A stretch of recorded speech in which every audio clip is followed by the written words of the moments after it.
이에 바리새인들이 가서 어떻게 하면 예수의 말에 올무에 걸리게 할까 상의하고 자기 제자들을 헤롯 당원들과 함께 예수께 보내어 말하되 선생님이여 우리가 아노니 당신은 참되시고 진리로 하나님의 도를 가르치시며 아무도 꺼리는 일이 없으시니 이는 사람을 외모로 보지 아니하심이니이다.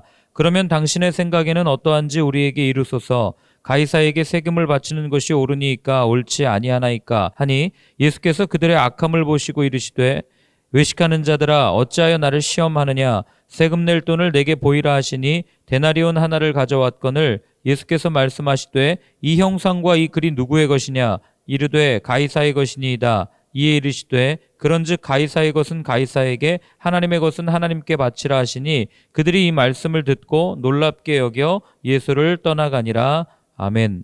마태복음 22장 이 오늘 읽은 15절부터 마지막 절까지는 예수님께서 이제 그 자신을 대적했던 사람들이라고 표현할까요? 자기를 싫어했던 사람들과 벌인 몇 번의 논쟁이 나옵니다. 이 논쟁을 끝으로 종교 지도자들은 예수님을 십자가에 못 박기로 결정을 합니다. 그 논쟁이 어떤 논쟁이었길래 그리고 왜 이렇게 했을까? 결국 예수님과 대화를 하다 보니까 예수님과 대담을 하다 보니까 이 사람은 안 되겠다라고 하는 분명한 생각이 그들 가운데 있었던 거예요. 그래서 그들에게 무엇이 그들을 이렇게 분노하게 했는지 우리가 이 비유 그 앞에 나오는 비유를 통해서 읽지 않았습니까? 예수님께서 정말 우리의 마음을 불편하게 하는 그 세 번의 비유를 통해서 말씀해 주셨어요. 천국에 관한 비유였죠. 그리고 나서 오늘 이제부터 시작되는 네 번의 논쟁을 통해서 하나님께서는 이 예수님께서는 분명한 자기의 뜻을 밝혀주시고 그리고 그들의 마음에 있는 완악한 마음을 정확하게 지적하십니다. 그 첫 번째 논쟁이 뭐냐면 오늘 세금 논쟁이에요. 여러분 우리가 살다 보면은 세금 내는 건 어떻게 보면 당연한 거 아닙니까? 정부에게 내가 속해 있는 공동체, 정부에게 세금을 내고 그 정부가 나를 보호해주고 지켜주기 때문에 그에 필요한 적당한 비용을 내는 거는 어쩌면 우리가 사는 세상에선 당연한 일일지 모르겠어요. 그런데 왜 이게 문제가 되는가? 그리고 왜 그들은 지금 예수님 앞에 나와서 이 세금을 주제로 이렇게 이야기를 했을까? 이들의 마음 안에 있었던 것을 가만히 살펴보면 이들이 얼마나 악한 모습으로 예수님께 나와서 질문하고 논쟁하고 대담을 했는지를 우리는 알게 됩니다. 자, 먼저 우리 15절 같이 한번 읽겠습니다. 이에 바리새인들이 가서 어떻게 하면 예수를 말의 올무에 걸리게 할까 상의하고 그리고 16절도 같이 한번 읽을게요. 자기 제자들을 헤롯 당원들과 함께 예수께 보내어 말하되 선생님이여 우리가 아노니 당신은 참되시고 진리로 하나님의 도를 가르치시며 아무도 꺼리는 일이 없으시니 이는 사람을 외모로 보지 아니하심이니이다. 아멘. 자, 이게 무슨 얘기예요?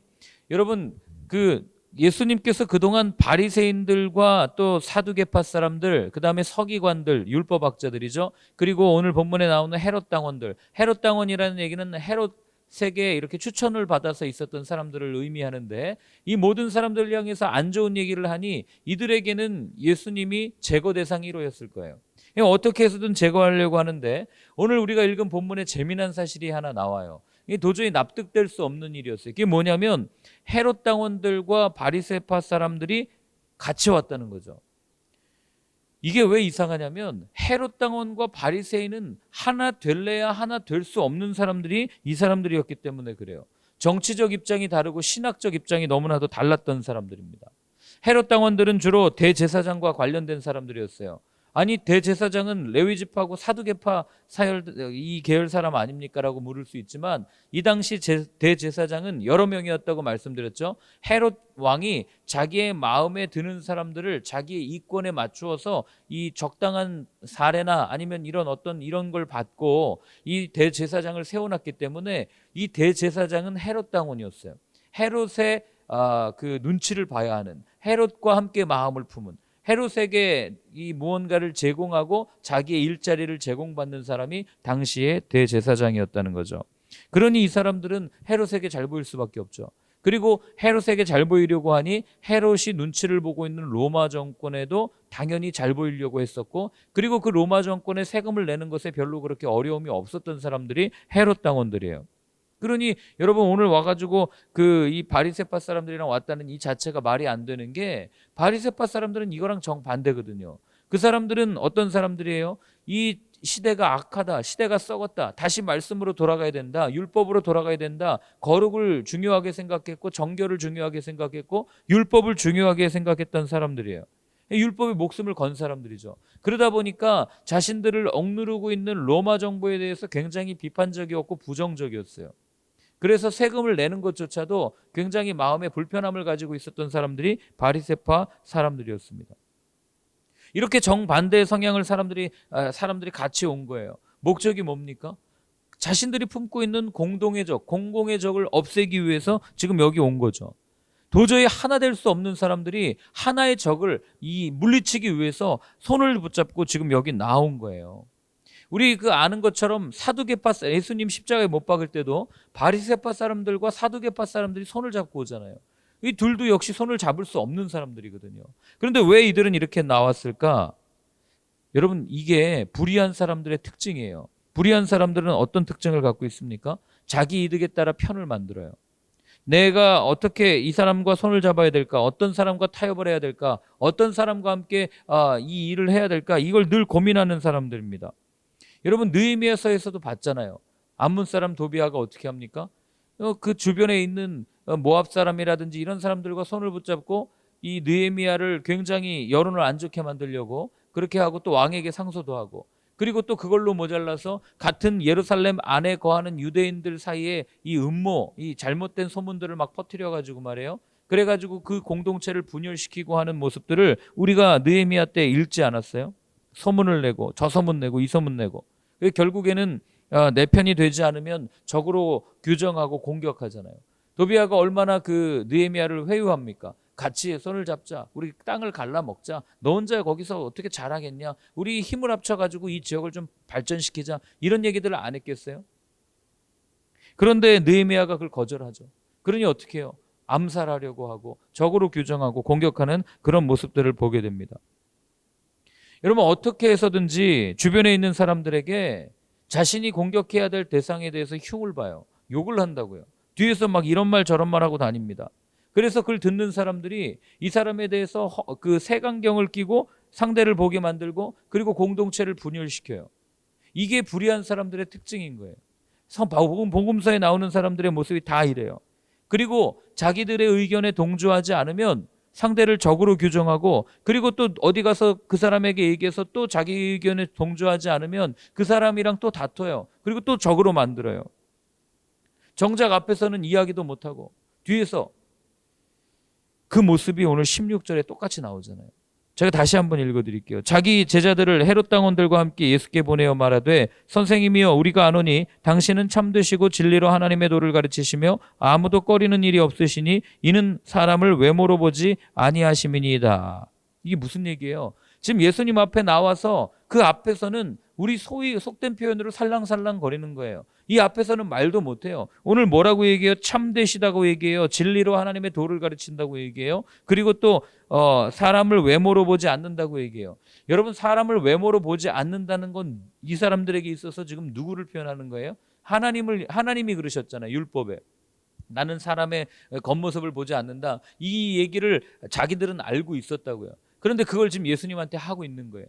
정말 예수님을 존경해서, 예수님을 존중해서, 예수님 당신은 참 하나님이십니다 하는 마음에서 이야기하는 게 아니라 지금 어떤 마음으로 하고 있는 거예요? 한번 그냥 살랑살랑 거리면서 앞에서 듣기 좋은 말하고 뒤에서는 안 좋은 얘기 하려고 지금 준비하고 있는 이런 모습들을 우리가 보게 되는 거죠. 그래서 여러분, 칭찬하는 사람들을 늘 조심해야 돼요. 무조건 나에게 와서 칭찬한다고 내 귀에 듣기 좋다고 이 사람을 내 옆에 둬야지 했다가는 큰일 납니다. 오죽하면 예수님이 이렇게 말씀하세요. 제가 읽어드리겠습니다. 누가복음 6장 26절인데요. 이렇게 되어 있습니다.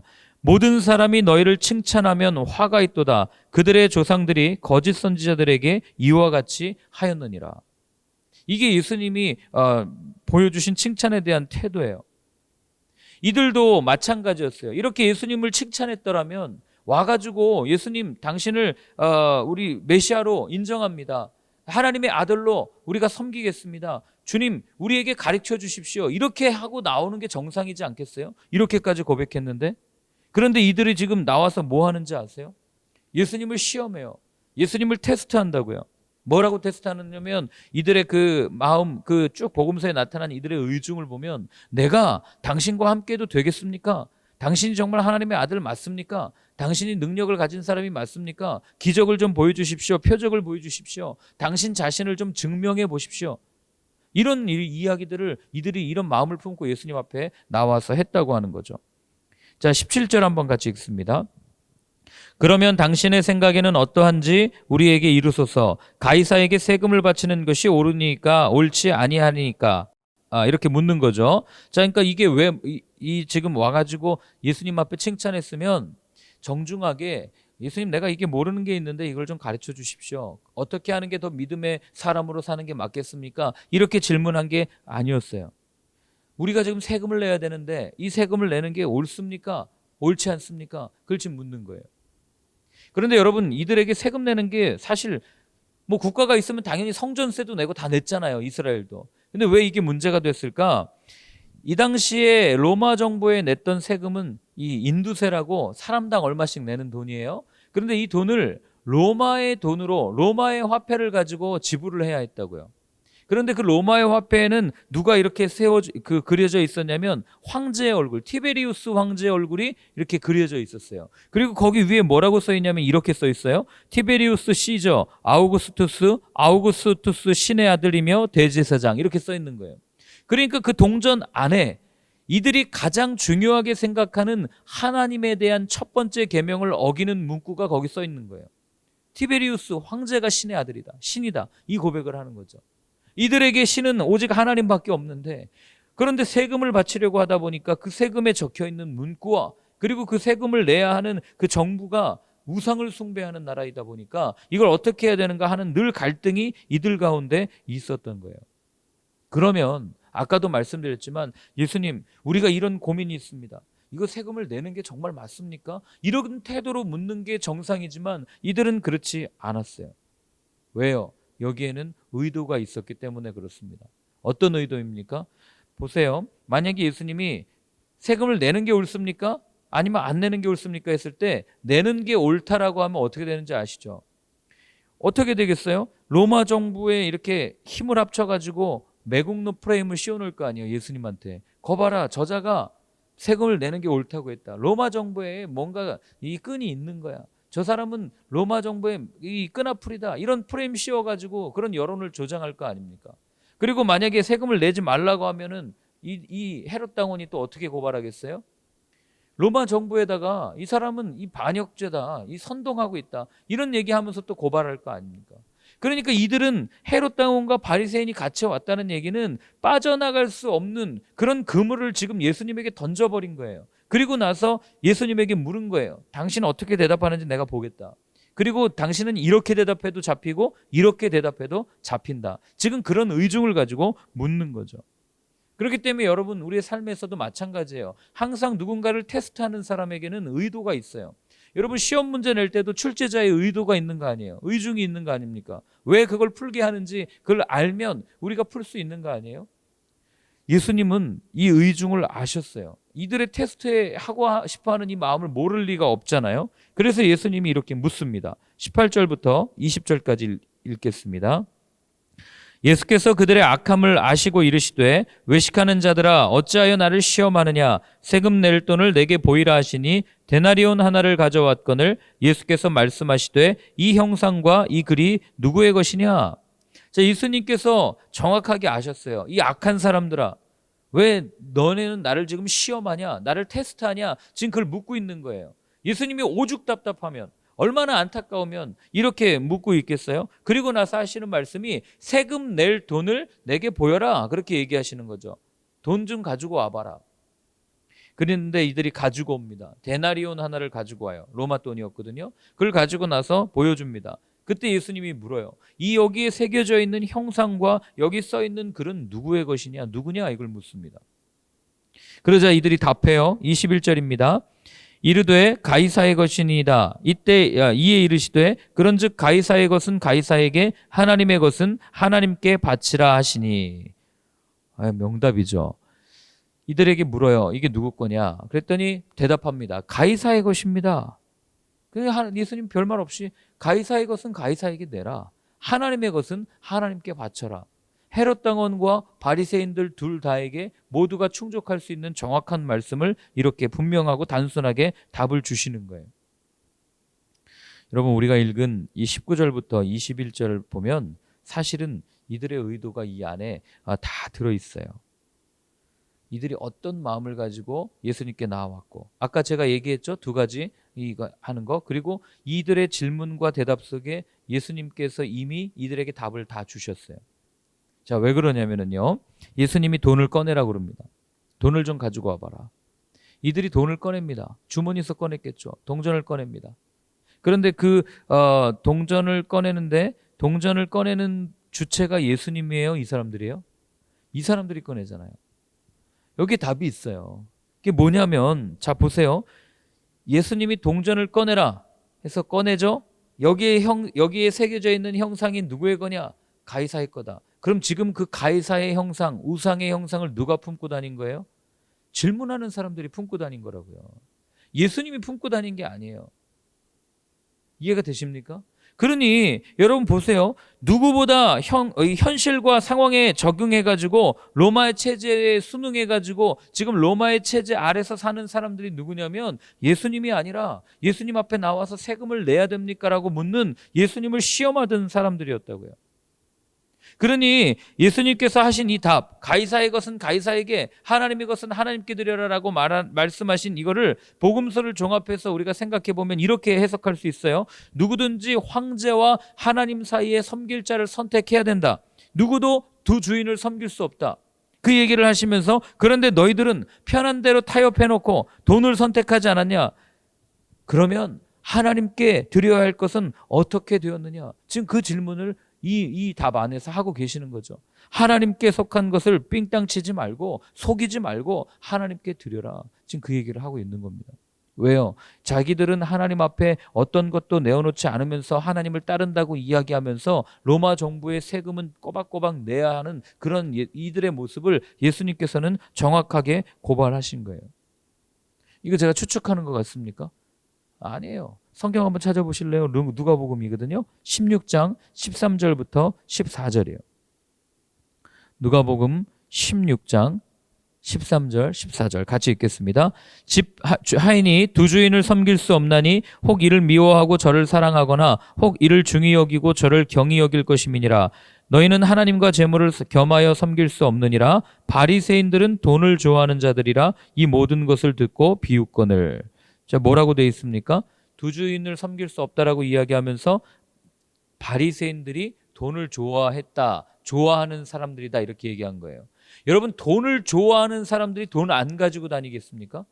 돈을 좋아하는 사람들이 어떻게 안 가지고 다닐 수 있어요? 돈 가지고 다니겠죠. 그러니 오늘 예수님께서는 이들에게 가이사의 것은 가이사에게, 하나님의 것은 하나님께 드리라 라고 하는 이 말 속에는 그들의 삶의 모습이 그대로 녹아져 있는 거예요.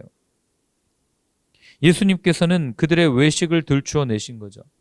이들은 예수님께 물었어요. 이걸 선택해야 됩니까? 저걸 선택해야 됩니까? 둘 중에 하나를 선택하라고 말하는 그들의 잘못된 시험을 통해서 예수님께서는 뭐라고 답하십니까? 이 부분이 하나님의 것이고 이 부분은 로마 정부의 것이다. 이게 아니고 이 부분도 하나님의 것이고 이 부분도 하나님의 것이다라고 분명하게 말씀해 주신 거예요. 왜요? 우리가 거기 살고 있으니까.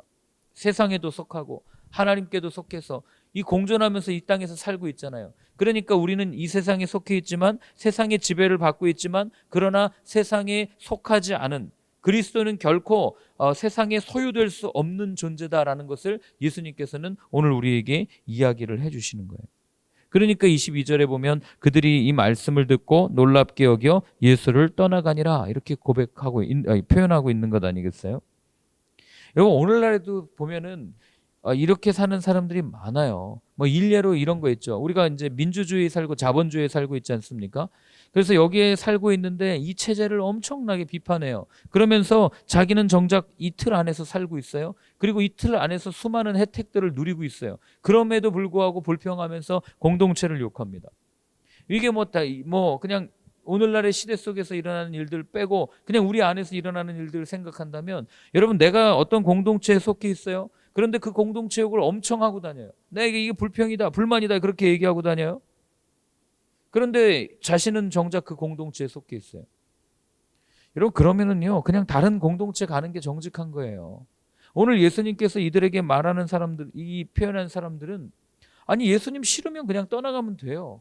예수님 앞에 나와서 굳이 이렇게 논쟁할 필요도 없어요. 그냥 저 사람은 그냥 우리랑 색깔이 다른 사람이구나 하고 그냥 떠나가는 게 정직한 삶이에요. 그런데 왜 떠나지 못하고 이렇게 하고 있어요? 예수님에게 사람이 따르고 있거든요. 사람이 붙고 있거든요. 그러니 예수님이 정권을 잡거나 예수님이 힘을 잡거나 아니면 예수님이 무언가 어떤 자리에 올라가게 되면 자신들과 적대됐을 때 그 오는 그 많은 피해를 이들이 감당하고 싶지가 않은 거죠. 잃고 싶지가 않은 거예요. 자기의 기득권, 자기의 세력들을. 그러니 끊임없이 예수를 시험하고 예수님 앞에 나와서 이야기하고, 그리고 예수님이 옳지 않다는 것을 증명하기 위해서 질문했다가 매번 혼나는 이런 모습을 이들이 우리에게 들려주는 것 아니겠어요? 그렇기 때문에 여러분, 이 세금 논쟁을 통해서 우리가 알 수 있는 한 가지는 뭐냐면, 주님은요, 우리의 행동과 우리의 마음과 우리의 말과 우리의 모든 것들을 다 알고 계신다는 거예요. 우리가 왜 주님 앞에 나오는지, 우리가 왜 공동체를 이루며 살고 있는지, 우리가 왜 교회에 나오는지 그분은 우리의 의중을 다 알고 계세요. 그러니 속이지 마세요. 그냥 정직하게 이야기하십시오. 그리고 주님 앞에, 주님, 내가 이러한 일들이 있습니다. 주님, 내 문제, 내 어려움, 이런 것들을 좀 해결해 주십시오 라고 정직하게 이야기했더라면, 이들이 나와서 주님, 내가 주님을 못 믿겠습니다. 하나님의 아들이라는 게 믿어지지 않습니다. 주님, 내게 좀 방법을 알려주십시오. 세금을 내야 되는데 내 마음에 갈등이 있습니다. 이거 어떻게 해야 됩니까? 라고 솔직하게 이야기했더라면 어쩌면 바리새인들과 이 헤롯 당원들에게 오히려 또 다른 기회가 생겼을지도 모르겠어요. 그러나 이들은 끝까지 주님을 시험하는 자로 남습니다. 앞으로 며칠 동안 살펴볼 거예요. 앞으로 3번의 논쟁이 더 남아 있습니다. 이제 다양한 각계각층의 사람들이 다 찾아와요. 사두개파 사람도 찾아오고 율법학자도 찾아오고, 그 다음 마지막 논쟁은 예수님께서 직접 바리새인들에게 찾아가서 질문을 던집니다. 이 논쟁들, 이 대담, 이 이야기들을 통해서 여러분, 우리가 예수님을 어떻게 생각하고 있는지를 다시 한번 깊이 고민할 수 있는 시간들이 되었으면 좋겠습니다. 우리 오늘 한번 같이 기도할 때는 이렇게 한번 기도했으면 좋겠습니다. 주님, 내 마음을 정직하게 주님 앞에 내어놓습니다. 주님, 살면서 정말 가식과 위선으로 살지 않게 도와주시고 늘 정직하게 사람을 대하고 하나님을 섬기는 우리의 삶이 되게 하여 주옵소서. 우리 그렇게 한번 같이 기도하겠습니다. 하나님 아버지, 주님 앞에 기도합니다. 아버지 하나님, 정말 정직한 모습으로 주님 앞에 서고 싶습니다. 하나님, 늘 사람을 대할 때 정직한 마음으로 나아갈 수 있도록 도와주시고, 하나님, 내 모습들, 내가 누군가 나를 안 좋게 생각할까 염려하는 이런 시선들까지도 다 내려놓고 하나님 나아갈 수 있도록 도와주시옵소서. 하나님, 내 입술을 붙잡아 주셔서 이곳에서 저 말하고 저곳에서 저 말하는 아버지 간사한 혀가 아니라 정말 모든 곳에서 예할 때 예하고 아니오할 때 아니오할 수 있는 정직한 혀가 될 수 있도록 주님 도와주시옵소서. 하나님 아버지, 날마다 주님을 붙들며 나아갑니다. 주님과 함께 걸어가기를 원합니다. 고백하는 이 입술의 고백이 내 삶을 통하여 드러날 수 있도록 도와주시고, 하나님, 이 예수님을 시험했던 바리새인들과 같은 삶으로 주님께 나아가지 아니할 수 있도록, 사람들을 섬기지 아니할 수 있도록 주님 도와주시옵소서. 하나님 아버지, 우리에게 주님의 마음을 허락하여 주셔서 늘 우리 안에 있는 여러 가지 어려움들, 고민들, 문제들을 가지고 주님 앞에 정직하게 질문하고 또 답을 구하고 주님께 늘 솔직하게 이야기할 수 있는 저희 모두의 삶이 될 수 있도록 주님 도와주시옵소서. 이제는 우리 주 예수 그리스도의 크신 은혜와 하나님 아버지의 사랑과 성령의 인도하심이 주님 앞에 또 사람 앞에 정직하고 솔직하게 살겠다고, 또 주님만을 바라보며 걸어가겠다고 다짐하고 결단하는 모든 분들 머리 위에 이제로부터 영원까지 늘 함께하여 주옵시기를 간절히 축원하옵나이다. 아멘.